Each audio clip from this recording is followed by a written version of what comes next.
Hey, everybody, and welcome to another episode of the Chainsaw Reacts podcast, episode number 41. And today, guys, we are covering three topics, and those topics in order are number one, React World. I want to talk briefly about my personal thoughts about React World. I want to talk about the backlash, the announcement of it, everything going on around this thing called React World, and basically what's going to be happening. Who knows, but I briefly want to cover React World.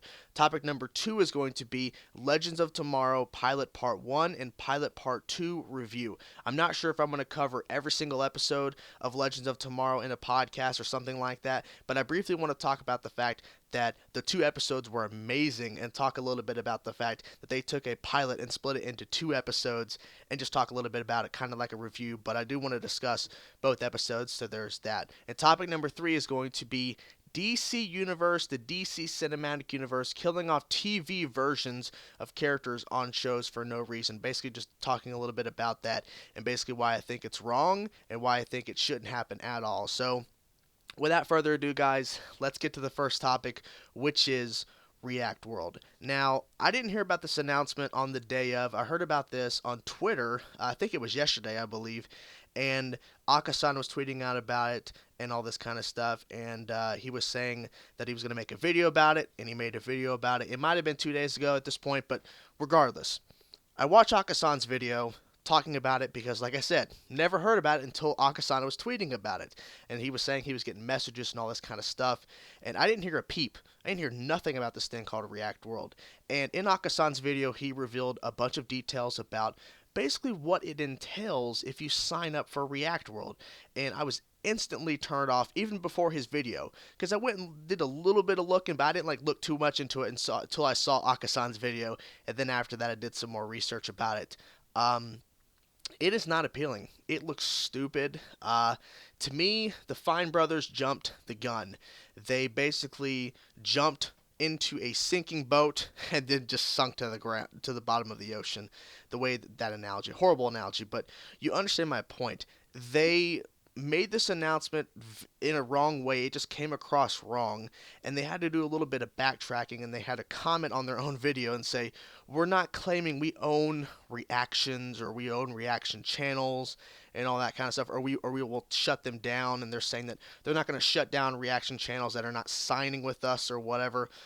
But to me, it's like they're protecting the brands they've created. And one of the shows they've created is Try Not to Laugh or Smile, or Try Not to Smile or Laugh, or something like that. And there are tons of reactors who do that by themselves at home. And the titles are called Try Not to Laugh, Try Not to Smile, Try Not to, whatever. And I'm thinking, if React World actually happens, because the online backlash is horrific for this thing, are they going to go after channels that are titling their videos Try Not to Laugh or Try Not to Smile or Try Not to whatever? Are they going to go after that because that is their brand? It just seems kind of scary. I mean, there's been other videos too where people are talking about the fact that, just because they're saying this doesn't mean anything, because they're trying to license reaction to certain reactions that they've created, like kids react and all this kind of stuff. Well, are you saying kids can't react from their homes or whatever because they're a kid? And you get my point. Like, how far does this whole them trying to protect their brand, how far is that going to go?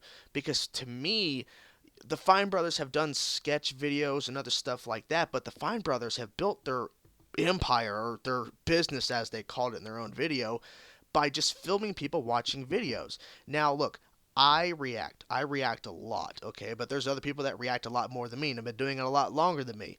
But the point is, I never once say I own all the content that I'm watching. I've never said that I own this trailer I'm watching, or I own this parody video. I own this random video that I'm watching, like a funny video or something like that. I understand all of the things I'm watching, somebody has created, okay? And there are certain companies, not a lot, that will allow reactors to monetize the content, and all that kind of stuff, because we're critiquing and all that kind of stuff.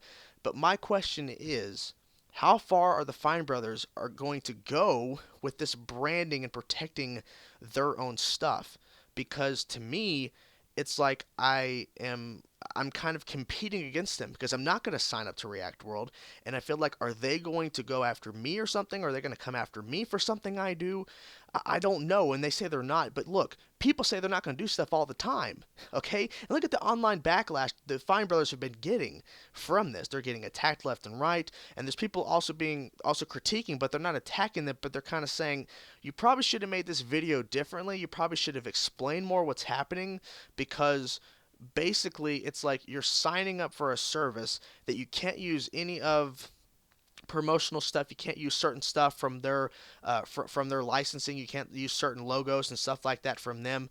And they say they're going to promote you, but in what capacity? Because we don't know what exactly this thing's going to do. We don't know, because I don't think it's gone into effect yet. Or if it has, it's not been noticed by anybody because the announcement's getting so much attention and backlash. So my question is, if this thing goes into effect, because so much online backlash, I'm wondering if they're actually going to continue and actually do it, or if they're actually going to just protect their own licensing, but they're not going to do a thing where you join up to React World. They're just going to try to protect themselves or something. If it goes into effect, will that affect reactors who are not signing up, or people who are not signing up to join them and all this kind of stuff and their partnership and all this bullshit? Like, are they going to go after people that are not signing up? They say they're not, but what if they just decide, fuck it? We own certain show ideas, I guess, because it's basically a more professionalized version of a regular reaction video. Okay, go to some random reactor's channel. Go to Novel Reality. Go to Nerds Merized. Go to even Akasan. Go to fucking Tyrone. And look what they're doing. They're watching the video. They give their opinions at the end of the video and all that kind of stuff. And they might have a little bit of a different setup from each other, but the setup is there. They have their, camera angled, all this kind of stuff. And maybe they don't have the text and the little info under the people talking and all that kind of stuff that the Fine Brothers do. But the Fine Brothers basically just titled certain videos and got a bunch of people and using the back and forth switcheroo with different people reacting to different stuff and getting a different opinions while they're watching the same video, but they're cutting to different people. But it's basically just a more professionalized version of a reaction video. So my question is, once again, how far are they going to go with it? Because if they're going to do this announcement of React World, what's next? What is the next move for them? Because what I'm doing on YouTube when I react is essentially what they've been doing, but not as professionalized and not as, stylistic. It's just me with the same camera angle. The video's in the corner. I have my logo in the corner due to some, bot stealing a little while ago. But I have my logo there and all this kind of stuff. But it's a one take. There's no cuts. It's just a one take, go, go, go. But they make it a little bit different, but you get my point. What's next? If this is what they're going to be doing, getting you to sign up, but you don't really earn a lot of things. You don't really, you're sharing, yeah, you're I guess you're getting a bigger profit, but at what point is the stuff you're reacting to, at what point is it your copyright? You know what I'm saying? You're signing up, and it's really fishy. I was actually not going to talk this long about it, but I kind of got off on a ramble, and not really, because I was making my points, and I was really talking about it because, it's, I don't know. For right now, we don't know what's going to happen. For what we know, this could just not end up happening because of the backlash, and people claim they're signing up, but I'm questioning, when is it going to go into effect? How will it affect people that have and have not signed up? Will it affect people positively for signing up and us negatively for not signing up? I don't know. I guess we'll find out when this thing starts making an effect in the reacting community. Because I'm not signing up, and I know for damn sure a lot of other reactors are not signing up. And if you're a reactor listening to this and you're thinking, well, maybe I should, stay away. I wouldn't even touch it. There are so many things fishy about this idea. So there you have it. Let me take a sip of the drink. We'll get to our Legends of Tomorrow Pilot Part 1 and Pilot Part 2 review. Okay. So, topic number 2 is going to be Legends of Tomorrow Pilot Part 1 and Pilot Part 2 review. Now, I was thinking before I started recording the podcast that I was going to be separating the two things in the thumbnail, in the description and all that kind of stuff, like Pilot Part 1 and then Pilot Part 2. but it's all one. It's like basically a 2 hour episode essentially because it's pilot part one, pilot part two, just split up. So I'm basically just gonna go from pilot part one into pilot part two, kind of in chronological order of the events of the episode. So just follow along, and if you want to skip around all that kind of stuff, go right ahead. But I'm gonna start from the beginning of pilot part one and end in pilot part two. Just go in order like it's an episode. Just gonna go right through it from start to finish and all that. So, anyways, pilot part one starts out with Rip Hunter talking to the Time Masters. We actually see Vandal Savage kill a woman and kill a child, which is pretty brutal. Um, then there's no context to that until the end of pilot part one, which really makes you just the feels, man, the feels when you find out who the mother is and who that son was and all that kind of stuff and the connection. And then Rip Hunter gets on the Wave Rider and he starts collecting the team, the Atom, the White Canary. She's not the White Canary as of yet, but she's the Canary, Sarah, Heatwave, Captain Cold, Firestorm. I think who else? Hawkman, Hawkgirl, and I think that's it. And then he assembles them on a rooftop, and he basically just tells them all of this. And interestingly enough, they all kind of just go, all right, even though he's like, I'm from the future, and then he shows them what the future's going to be by showing basically the destruction and showing what the skyscrapers are now into ash and all this kind of stuff, and you see the fire and blazing. It was a very cool transition, but I felt that it was a little bit weird that everybody on there was just like, okay, well, yeah, let's do it.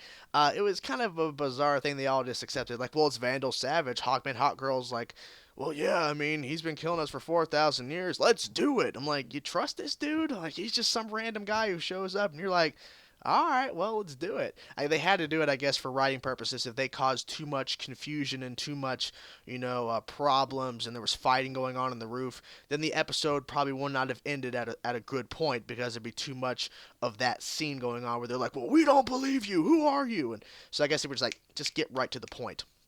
So they did. And what I really liked about what happens next is that they're all like, Sarah goes off to Laurel and they're having a little bit of fighting. Well, they're not really fighting, but they're practicing and they're, doing their techniques and all that kind of stuff, talking it out.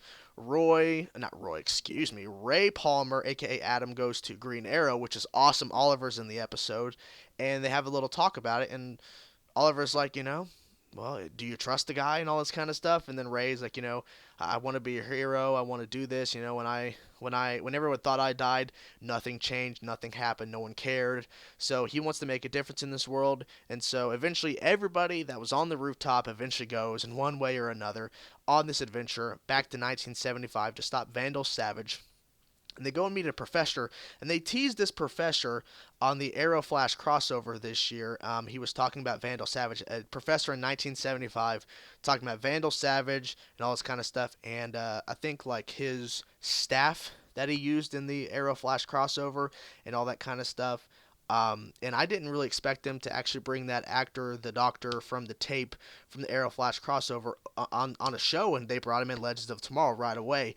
And what was really cool, as we know, Hawkman and Hawkgirl, Kendra and Carter, are basically Hawkman, Hawkgirl from 4,000 years ago, and every time Vandal Savage kills them when they reincarnate, then they get reincarnated again after they die again by his hands, and it's a continuous loop making Vandal Savage over 4,000 years old.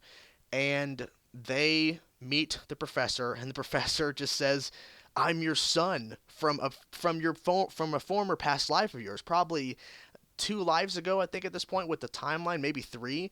But yeah, they had a son, and when the professor was 10 years old, they were taken away from him by Vandal Savage, and so it was a very cool reveal to kind of go, wow, it's kind of weird. An older professor, my mother, you're my father, like you guys been reincarnated. I'm your son. It's like, whoa, big reveal. I really did enjoy it. And that was really nice. And then a bounty hunter, Kronos, shows up, starts attacking all of them. They all get into, their gear, and they start fighting Kronos, this bounty hunter, and it's pretty awesome. Kronos looks kind of cool. Now, the look of Kronos in the comics versus the TV versions looks vastly different, but still, Kronos did a pretty badass job being a pretty cool villain at the first episode where they actually had somebody to fight, at least, well, part 1 of the pilot, before Vandal Savage, so That was nice. And then it ended up revealing that Rip Hunter lied to all of them.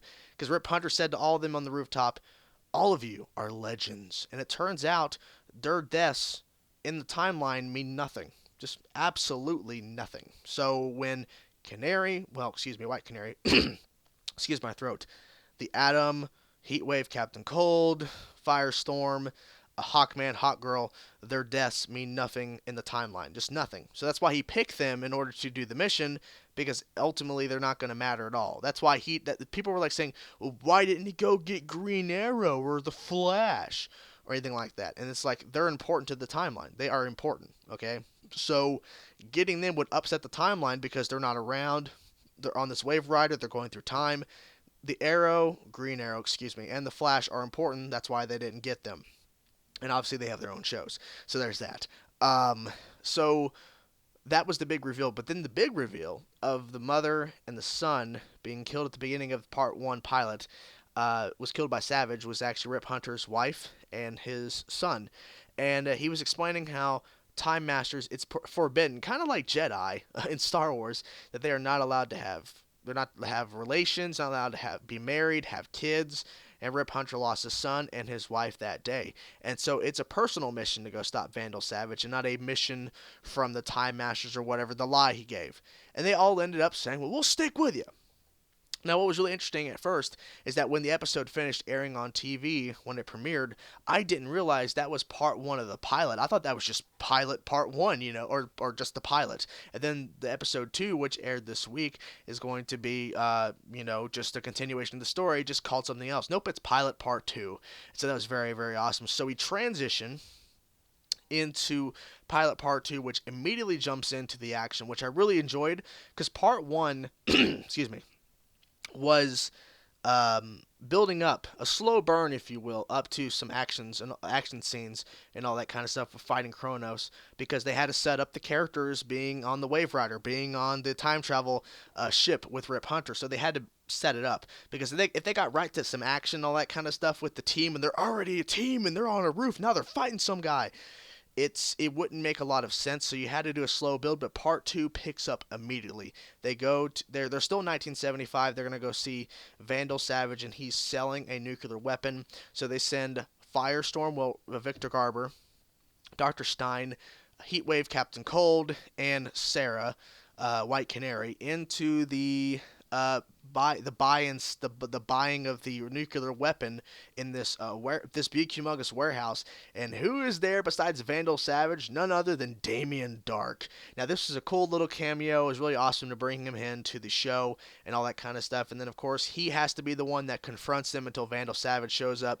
But Damien Dark just starts talking to the four of them and all that kind of stuff, and then all hell breaks loose once Vandal Savage realizes that group over there must be with Kendra and Carter. I almost said Hawker. It's Carter, and the fighting ensues in there. The Atom shows up. He was small Atom. He expands and he's flying through, punching guys as being small. Then he grows up to his actual size and beating the crap out of guys. And then finally, Firestorm comes into play. And there's a bunch of fighting. Captain Cold with his gun, his ice gun or whatever, and then Heatwave with his fire gun or whatever they're called. You get my point. Just tons of action. And then before the freaking title of the show, Legends of Tomorrow, pops up, all this fighting goes on. The freaking just going crazy, and then Firestorm takes that nuclear weapon that was started by Vandal Savage in order to escape from from fighting Hawkman and Hawkgirl at the beginning of the episode. He ran off, and Firestorm absorbed the blast with his powers and with his energy, essentially, from the nuclear blast. It was pretty awesome. And then the title pops up. Like, that's just the beginning of the show. My God. And then it keeps continuing on, showing that and then they get to a really cool aspect of the show where they jump right into the time the time mishaps, where if something happens in the past, or when they go into a certain timeline and then something happens or whatever, then it could alter the timeline or whatever. And that's when the Atoms, there's a part of his suit that falls off, like a small little piece, but it drops off in 1975, and this is technology that it's not going to be seen for a long time. And so when it's dropped, the timeline gets altered to the point where Vandal Savage is able to create a weapon far beyond any weapon that's created in 1975, and Central City in 2016, which is the current time frame, is just crumbling. This building's just being destroyed by this weapon that Vandal Savage creates from a little piece of tech from the Atom suit that he accidentally dropped in 1975. Now, what was really cool is they also discussed that the timeline's like cement. It takes time. It takes a little bit of time essentially in order for it to be permanent. So they had enough time. There's time. That's the word. They have enough time to fix it. So they ultimately, of course, as we all know, there's mishaps and all that kind of stuff, but they end up fixing it overall, of course. But it's very cool, like right away, technically it's even though in the pilot, it's pilot part 2, but technically in the pilot, they immediately jump into if you do something wrong, something bad happens, if something doesn't go the right way, it could alter the timeline in a very bad way. So they jump right into it, they don't waste any time, they get right to it. Dr. Stein meets his younger self, which is pretty rad, pretty crazy in the episode. And then the younger Dr. Stein actually gets on the Wave Rider, and I'm surprised his head didn't explode with the technology that he's seeing in 1975 upon this ship, and he doesn't know what's going on. And ultimately, Dr. Stein, older Dr. Stein, never tells younger self that yes, I'm older you. He just keeps it very vague, and he just says have a wonderful life, Martin, and all that kind of stuff. And with the timeline changes, Martin Stein loses his wedding ring. Ultimately, Rip Hunter, of course, fixes that. Now let's talk about the big fight scene that happens at the end of this episode. That goes down in what we assume is ultimately going to be Damien Dark's house in the future, because Vandal Savage has a huge house, all this kind of stuff, and he has a dagger that's going to be used in order to kill Vandal Savage for good. Ultimately, the plan doesn't work, but of course, because Hawkman's the one to do it, and apparently it has to be Hawkgirl Kendra has to do it, not Carter Hawkman. And while he's stabbing Vandal Savage takes out that dagger and stabs Hawkman, killing Carter. Carter is dead. At least this current incarnation of Carter is dead on the show. Now, a lot of people have been talking online. There's been an interview and an article talking about with a showrunner from the show, talking about they're going to be going into the future, the past. They're going to run into other incarnations of Carter, Hawkman, on the show. In what capacity? If they're going to go if they're going to go into the future and find a Hawkman, another reincarnated Carter, and since a Carter that would be reincarnated in the future, since he's the one who can remember a lot of his past lives, he'll be able to remember getting on the Wave Rider and being a part of this team and all that kind of stuff, and then it could work out. So they could eventually bring Hawkman back onto the team fully, but they'll be running into younger incarnations of Carter and all that kind of stuff, and maybe future incarnations, then eventually probably taking one onto the Wave Rider as as part of the team again, because he loses his life. And people were quite surprised by the fact that they just killed off a Legends of Tomorrow team.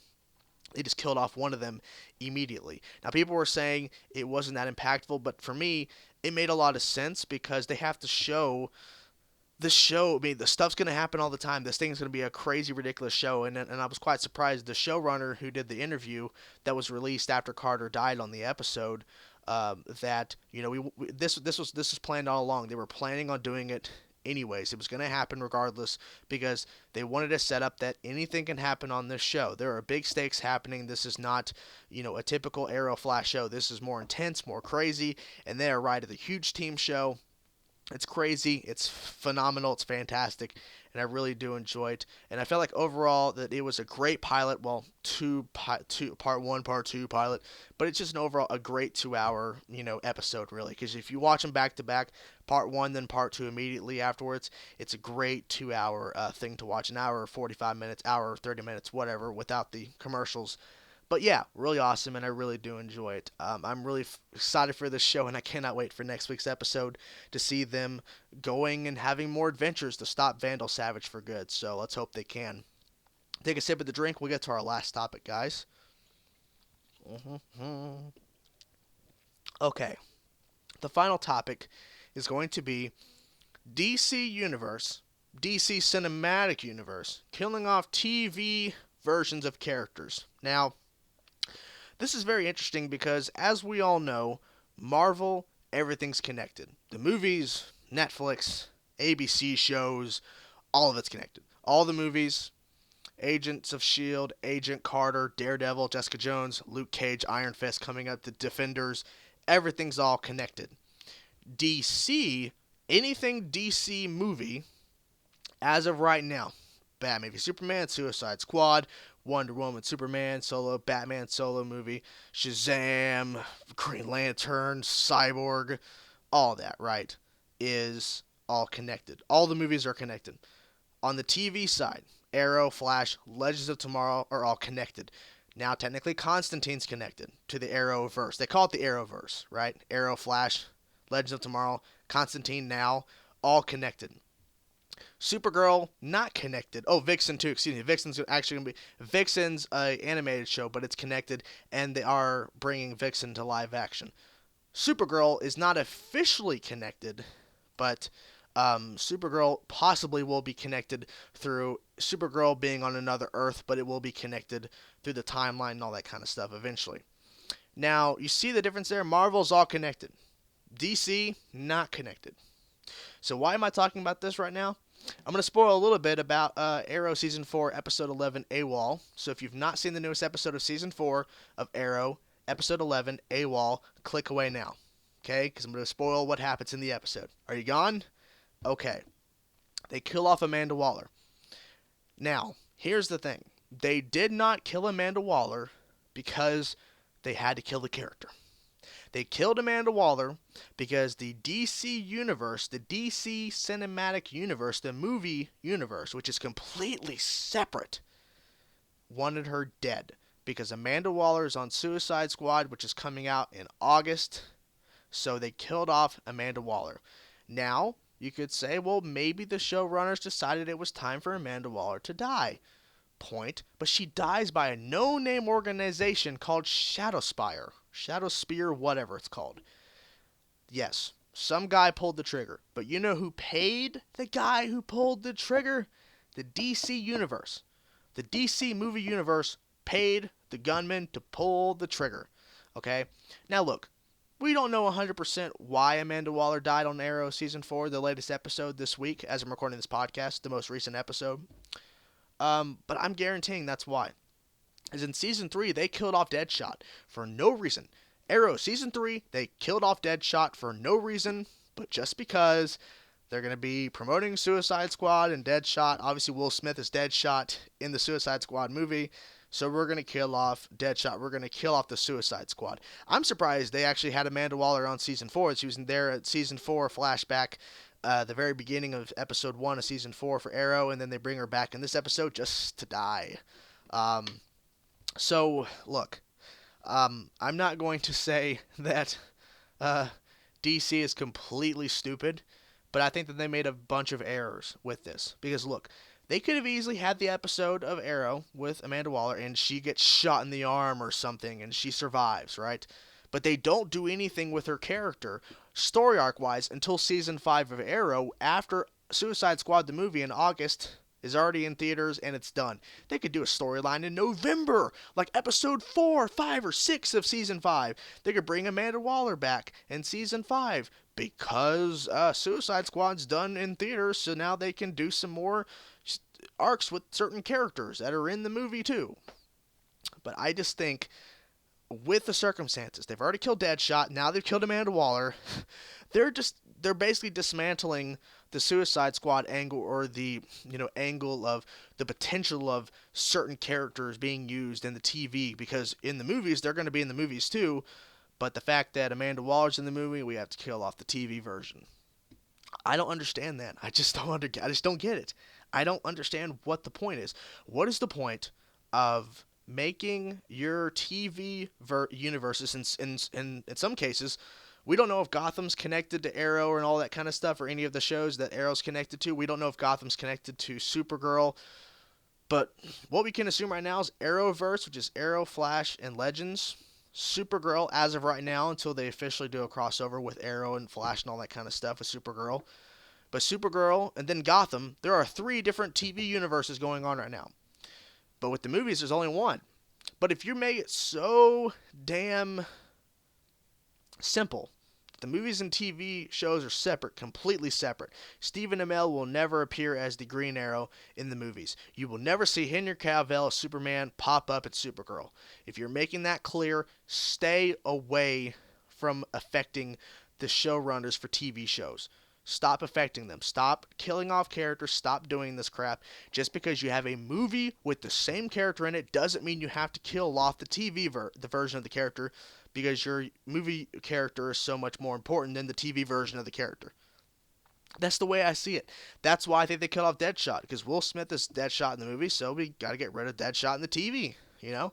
Amanda Waller is in Suicide Squad in the movie, so let's kill her off in the TV show so there isn't no confusion. There isn't any confusion. There's not any confusion. There's not any confusion. If there is one or two people, there might be one or two people, right? There might be one or two people that might be confused. Amanda Waller's on TV, but why is there a different actress playing her in the movies? And then the person who knows what's going on can say it's all separated. It's different universes. They both can use the same character. Oh, okay. And there you go. Problem solved. But nope. The DC universe, what I like to call the DC cinematic universe, it just makes more sense. But no, I was called out on that. It's not the DC cinematic universe, it's the DC universe. I don't give a crap. It's the DC cinematic universe. It makes more sense. They're causing issues for the TV show. Now I'm telling you right now, just a theory. If The Flash never got picked up as a show, but they had The Flash as a recurring character on Arrow from time to time, I guarantee you, when the Flash movie comes around in a couple years, if The Flash never got picked up, but he pops up from time to time on Arrow, like he's a recurring character that pops up from time to time on Arrow for part of the team or whatever, and his show never got picked up, I guarantee when they start promoting The Flash, or they're about to start promoting the Flash movie, they will kill off Grant Gustin as the Flash on the TV side, because it contradicts with our movie version, so we got to kill him off. But the fact that the Flash is such a iconic character on TV, I can guarantee you they're not even gonna attempt to try to tell CW, we need you to kill Grant Gustin so we can do the movie version of Flash, we can promote it. They're not going to do it. No, it's not going to happen. So, but that's just a theory. They would do it if they could. If they can get away with it, they would kill off the Flash on the TV side, because the movie version is more important, apparently. So, that is my thoughts. That's my podcast, guys. Thank you guys so much for listening to the podcast. Those are my thoughts about React World, Legends of Tomorrow Part 1, Part 2 pilot, and the DC Universe killing off TV versions of characters. So, there you have it, guys. Let me know in the comment section below your thoughts about all of these topics, or just one of these topics, whatever. Check out past podcasts if you not have already. Thank you guys for listening once again. Peace out.